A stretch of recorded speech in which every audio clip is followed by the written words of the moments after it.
आज हम गए थे भिलाई, क्योंकि मेरे जो बड़े भैया है वो काफ़ी समय से XUV 500 देख रहे हैं, महिंद्रा XUV 500। मैंने फिर कल कुछ गाड़ियाँ शॉर्ट लिस्ट कर रखी थी, तो आज वो बड़े भैया और मैं गए थे और हमें गाड़ियाँ तो कुछ खास आज जो शॉर्ट लिस्ट करी थी वो पसंद तो आई नहीं।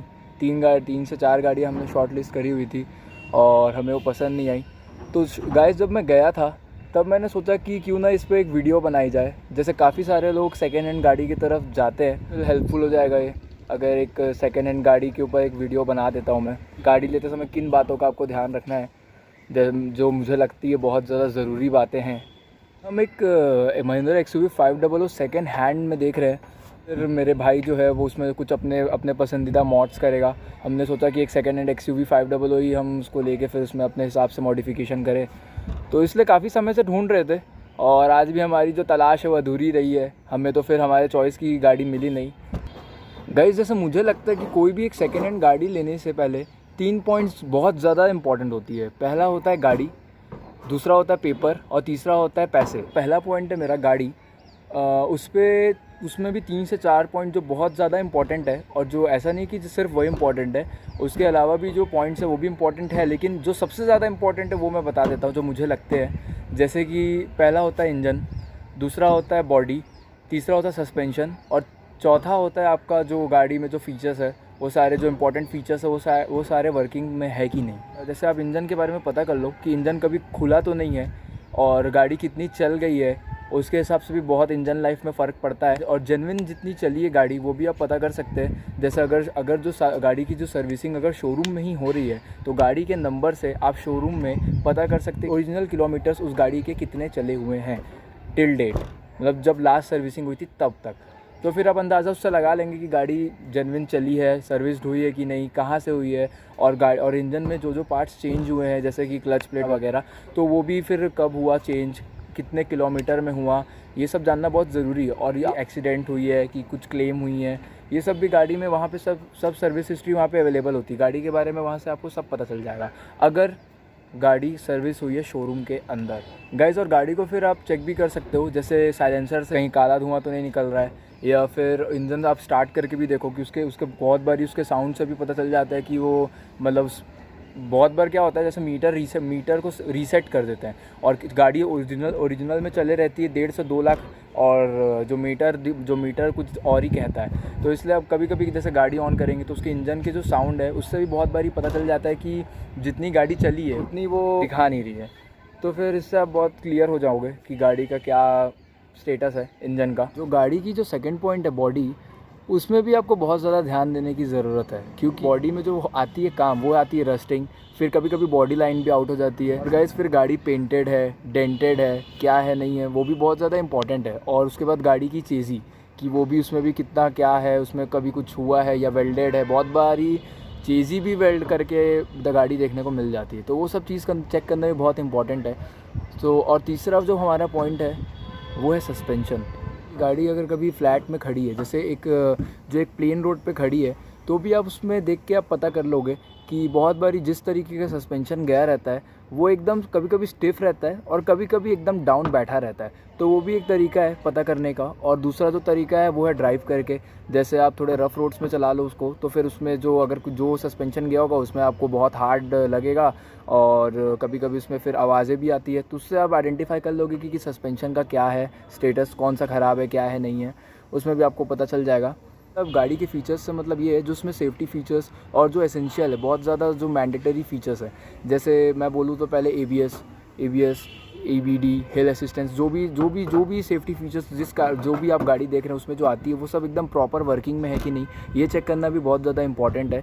वो भी आप ज़रूर चेक कीजिएगा, क्योंकि बहुत बारी क्योंकि वो है सेफ्टी से रिलेटेड और सेफ्टी से कॉम्प्रोमाइज़ नहीं करना चाहिए, ये मेरा मानना है। गाइस ये 3-4 चीज़ें आप जैसे चेक कर लेते हो तो फिर बहुत बढ़िया है। लेकिन गाइस और भी चीज़ें हैं जैसे छोटी मोटी, जैसे टायर्स वगैरह। अब गाड़ी में जो टायर वायर जाता है तो वो एक बार ठीक भी है, लेकिन अब सेकेंड हैंड गाड़ी है, कुछ ना कुछ तो छोटा मोटा खर्चा तो रह गई।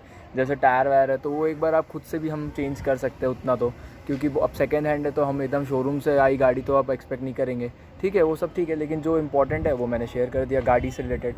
गाइस लेकिन गाड़ी से पहली बात आती है पेपर की। अगर आपके पास पेपर ही नहीं है सही, या फिर उसके पास जिनसे आप ले रहे हो उनके पास पेपर ही नहीं है, तो फिर गाड़ी देख के भी कोई मतलब नहीं रहेगा। तो गाइस सबसे पहले तो आप पेपर ही देख लो, ये पहले आनी चाहिए पहले पेपर, लेकिन अब हम ऐसे हैं तो सबसे पहले तो गाड़ी देखते हैं, उसके बाद पेपर देखेंगे कि पेपर है कि नहीं, क्या है, उसके बाद गाड़ी पसंद आई तो पेपर देख बोले।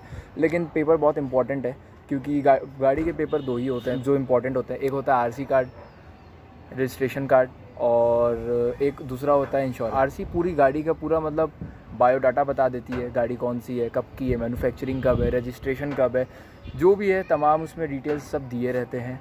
ऑनर नंबर क्या है, कब तक वैलिड है, ये सब दिया रहता है। फिटनेस कब तक है वगैरह सब दिया रहता है। इस कभी कोई गाड़ी अगर जैसे बैंक से फाइनेंस्ड है तो फिर उस बैंक का नाम भी उस आरसी कार्ड के नीचे में लेफ़्ट हैंड साइड में मेंशन रहता है कि कौन से जैसे पर्टिकुलर बैंक से वो फाइनेंस्ड है।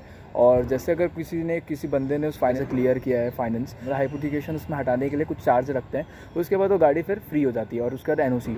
तो जब आप वो ऐसी गाड़ियाँ देख रहे हैं तो उसमें ज़रूर आप एनओसी देखिए, आरसी देखिए, और फिर इंश्योरेंस के डिटेल्स भी देखिएगा, क्योंकि उसमें आईडीवी वैल्यू वगैरह सब मेंशन रहती है। इंश्योरेंस कितने, आईडीवी वैल्यू गाड़ी की एक वैल्यू होती है जो उस पर्टिकुलर डेट में कितनी है, वो एक मेंशन रहता है।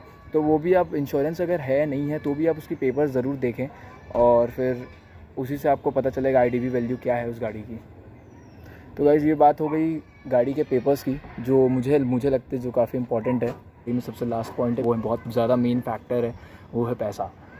कि मैंने भी एक बार सेकेंड हैंड गाड़ी ली थी और उसको मैंने फाइनेंस कराई थी, तो उसका रेट ऑफ इंटरेस्ट बहुत ज़्यादा, मुझे ऐसा फील होता है कि बहुत ज़्यादा लगता है। बजट तक की आप गाड़ी देखिए, और जितना आपकी नीड है गाड़ी उतने ही लीजिए। जैसे मैं मानता हूँ कि जैसे बहुत जो प्रीमियम और जो प्रीमियम स्पोर्ट्स कार वगैरह ये सब जो रहती है, वो सेकेंड हैंड में बहुत ज़्यादा उसमें रेट टूट के सेकेंड हैंड में आती है, तो बहुत ज़्यादा फ़ायदे की डील रहती ज़रूर है।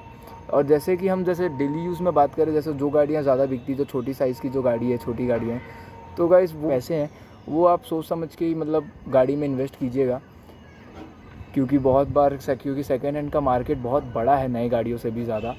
और गाइस सेकंड पॉइंट मेरा ये रहेगा कि आप कभी भी जैसे कोई गाड़ी लेते हैं तो उसमें एक बार आप वैल्यू ज़रूर मार्केट में आप 2-4 जगह घूम के उसमें देख ली। जैसे आपने मार्केट में एक गाड़ी देखी और उसी को डन कर दिया, ऐसा मत कीजिएगा कभी। देखिए आपको वो गाड़ी पसंद आ गई, लेकिन फिर भी आप थोड़ा टाइम लीजिएगा और मार्केट में 3-4 जगह और घूम के वही गाड़ी आप और टैली कीजिएगा, कितना मार्केट में उसका प्राइस क्या चल रहा है, जो प्राइस वहाँ चल रहा है उसके हिसाब से फिर आप उसको मोल भाव कर नेगोशिएट करके उसको फिर डील डन करिएगा। तो इससे ये होगा कि आपको भी मार्केट वैल्यू आपको पता चल जाएगी कि आपकी जो पर्टिकुलर गाड़ी आप देख रहे हैं उसकी मार्केट वैल्यू क्या है, उसके स्पेयर पार्ट्स वगैरह भी मिल रहे हैं कि नहीं। ये सब चीज़ें बहुत ज़्यादा इंपॉर्टेंट होती है एक सेकेंड हैंड गाड़ी के अंदर। तो गाइज़ यही था। और जैसे आप पेपर भी देखेंगे, जैसे मैंने मेंशन किया कि इंश्योरेंस में आईडीवी वैल्यू रहती है, तो गाइज़ वो भी एक बार आप चेक कर लीजिए कि गाड़ी की वैल्यू है क्या उस पर्टिकुलर डेट पे। तो उसके आसपास अगर आप डील करते तो बहुत ज़्यादा अच्छी बात है वो।